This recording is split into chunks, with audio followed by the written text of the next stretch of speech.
அதே நேரத்தில் பாளையங்கோட்டை சிறைச்சாலை அப்படிங்கிறது திராவிட முன்னேற்ற கழகத்திற்கு புதிதான ஒன்று இல்லை. தலைவர் கலைஞர் அவர்களே இருந்த இடம்தான் இது. இந்திய எதிர்ப்பு போராட்டத்திலே 65 அவர் இருந்த சிறைச்சாலை தான்.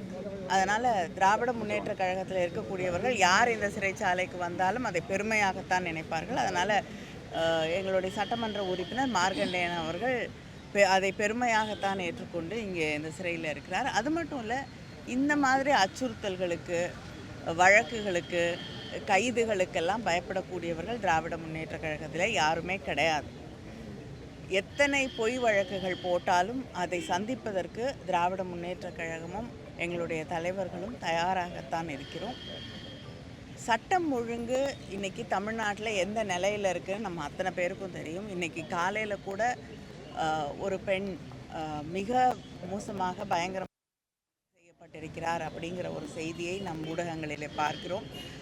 ஒவ்வொரு நாளும் பெண்களுக்கு எதிராக, குழந்தைகளுக்கு எதிராக குற்றங்கள் நடந்து கொண்டிருக்கிறது.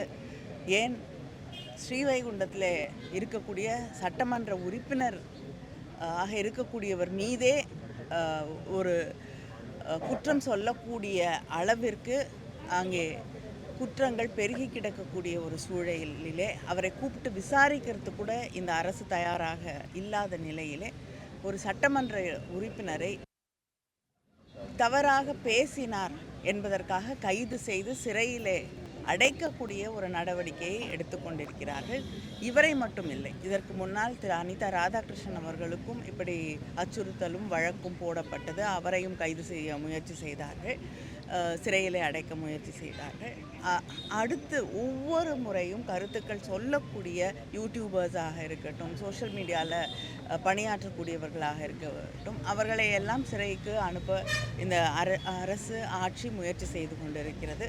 தாவேகா ஜனநாயகத்திலே கொஞ்சமும் எங்களுக்கு அக்கறை இல்லை, நம்பிக்கை இல்லை, மக்கள் மீது எங்களுக்கு எந்த கவலையும் இல்லை என்று தன்னுடைய காவல்துறையை இப்படி எதிர்க்கட்சிகளை அடக்குவதற்கு மட்டுமே பயன்படுத்தி கொண்டிருக்கிறது. கொலை செய்து விடுவோம் என்பது பேசினதான் நாங்கள் வந்து நடவடிக்கை எடுத்தோம் சொல்லி நிர்மல்குமார் சொல்றாரு. இல்ல ஒரு நிமிஷங்க, தாவேகாவை சார்ந்தவர்கள் எங்களுடைய முதலமைச்சர் அண்ணன் தளபதி அவர்கள் ஆட்சி பொறுப்பில் இருந்த காலகட்டத்திலே அவரை எவ்வளவு விமர்சித்து பேசியிருக்கிறார் அப்படிங்கிறதெல்லாம் நாங்கள் பார்த்துருக்கோம், நீங்களும் பார்த்துருக்கீங்க. அப்பொழுது திராவிட முன்னேற்ற கழகம் இப்படிப்பட்ட நடவடிக்கைகளிலே ஈடுபடவில்லை. இவங்க ஈடுபடுறாங்கன்னா இது எதனுடைய வெளிப்பாடுன்னு பார்க்குறீங்க? அவங்களுக்கு ஜனநாயகத்தில் நம்பிக்கை இல்லை. யார் தன்னை விமர்சனம் செய்தாலும் அதை ஏற்றுக்கொள்ளக்கூடிய ஒரு மனப்பக்குவமோ மனப்பான்மையோ அவர்களிடம் இல்லை. அவங்க யாருக்கு பயந்து கொண்டு அரசியல் செய்கிறார்களோ அதே வழியிலே தான் அவர்களும் அரசியல் நடத்தி கொண்டிருக்கிறார்கள். நீட் தேர்வை கண்டித்து சென்னையில் ராப் பாடகர் அறிவு அப்படின்னு சொல்றவரை அறிவு ஈடுபடுறதுக்காண்டி கைது பண்ணியிருக்காங்க. இதை நீங்க எப்படி பார்க்குறீங்க? நான் தான் சொன்னேன்ல, யாருக்கு பயந்து கொண்டு அவர்கள் ஆட்சி நடத்தி கொண்டிருக்கிறார்களோ அவங்களுக்கே தெரியும். யாருடைய பேரையே சொல்லாமல் தொடர்ந்து பேசி கொண்டிருக்கிறார்களோ, பாஜக என்ற பெயரை சொல்லுவதற்கு கூட தயக்கத்தோடு ஆட்சி நடத்தி கொண்டிருக்கிறார்களோ அவங்களுக்கு எதிராக தெருக்குறள் அறிவு அவர்கள் ஒரு கருத்தை பதிவு செய்யும் பொழுது, போராட்டத்தில் ஈடுபடும் போது, டெல்லியிலே இன்னைக்கு எப்படி அங்கே மாணவர்களுடைய போராட்டம் கையாளப்படுகிறதோ அதே வகையிலே இங்கே போராடக்கூடியவர்களை இந்த ஆட்சியும் தாவேகா ஆட்சியும் கையாண்டு கொண்டிருக்கிறது.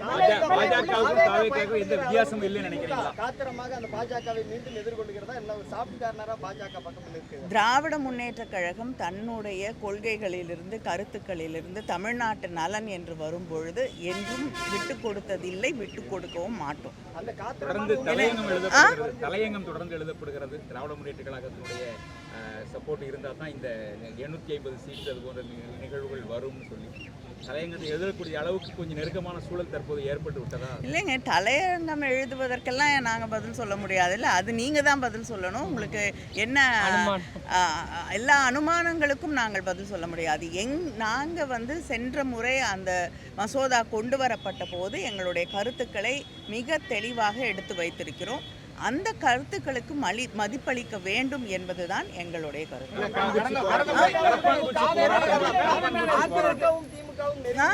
அதிமுகவும் திமுகவும் ஒத்த கருத்தோடு நெருங்கி வர்ற மாதிரியான சூழ்நிலைகள் தமிழ்நாட்டு அரசியலில் ஏற்பட்டிருக்கிறதா சொல்லப்பட்டிருக்கு. எந்த காலத்திலையும் அதிமுகவும் திமுகவும் நெருங்கி வந்தது கிடையாது. சில நேரங்களிலே தமிழ்நாட்டிற்காக போராடக்கூடிய சூழலிலே கடந்த காலங்களில் கூட தமிழ்நாட்டின் உரிமைகளுக்காக, நதிநீருக்கான அந்த கோரிக்கைகளுக்காக இணைந்தே சென்று பிரதமரை சந்தித்திருக்கிறோம். ஒன்றாக கூட்டங்கள் நடத்தப்பட்டிருக்கிறது. தமிழ்நாட்டின் உரிமைகள் என்று வரும்பொழுது திமுக அதிமுகன்னு மட்டும் இல்லைங்க, எல்லா கட்சிகளுமே ஒரே குரலில் ஒருமித்த கருத்தோடு பேச வேண்டும் என்பதுதான் திராவிட முன்னேற்ற கழகம் தொடர்ந்து வலியுறுத்தக்கூடிய கருத்து. நிச்சயமாக ஏற்றுக்கொள்ள முடியாது. நான் நேற்று கூட என்னுடைய கருத்தை பதிவிட்டிருக்கிறேன். மாணவர்களுடைய போராட்டம் தொடர்ந்து திராவிட முன்னேற்ற கழகம் நீட்டுக்கு எதிராக எங்களுடைய கருத்துக்களை நாங்கள் பதிவிட்டு கொண்டிருக்கிறோம். அது மட்டும் இல்லாமல் தொடர்ந்து அதற்கு எதிராக நீட் என்பது கைவிடப்பட வேண்டும் என்பதுதான் திராவிட முன்னேற்ற கழகத்தின் தொடர்ந்த கருத்தாக இருக்கிறது.